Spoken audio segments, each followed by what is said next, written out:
இங்கே பாருங்க,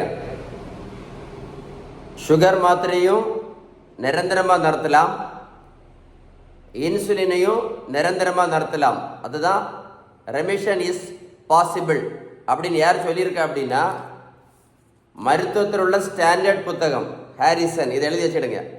இந்த புத்தகம் என்ன சொல்லுது அப்படின்னா, யார் யார் பேலன்ஸ்டு டயட்டை ஒழுங்காக ஃபாலோ பண்ணுறாங்களோ அவங்களுக்கு என்ன ஆகும் அப்படின்னா,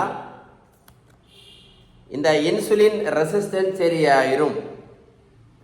இந்த இன்சுலின் ரெசிஸ்டன்ஸ் சரியாயிடுச்சு அப்படின்னா இன்னொரு 50 வருஷம் சுகர் மாத்திரை இல்லாமல் நிம்மதியாக வாழலாம். ஒன்று. இன்னொரு 50 வருஷம் இன்சுலின் ஊசி இல்லாமல் நிம்மதியாக ஆரோக்கியமாக வாழலாம் அப்படின்னு யார் சொன்னா? இந்த புத்தகம் சொல்லுது. புரிஞ்சுதா இல்லையா? உங்களுக்கு பேலன்ஸ்டு டயட்டை பற்றி ஏதாவது டீட்டெயில்ஸ் வேணும் அப்படின்னா கண்டிப்பாக கால் பண்ணி பேசுங்க. உங்களுக்கு ரொம்ப டீட்டெயில் எதாவது வேணும்னா கமெண்ட்ஸில் குட் அப்படின்னு டைப் பண்ணுங்க, கண்டிப்பாக ரிப்ளை பண்ணுவேன். இந்த மாதிரி யூஸ்ஃபுல்லான வீடியோவை நீங்கள் என்ன பண்ணணும்? ஷேர் பண்ணிங்கன்னா இந்த வேர்ல்டில், இந்த உலகத்தில் நிறைய பேருக்கு யூஸ்ஃபுல்லாக இருக்கும். ஷேர் பண்ணுங்கள். ஓகே.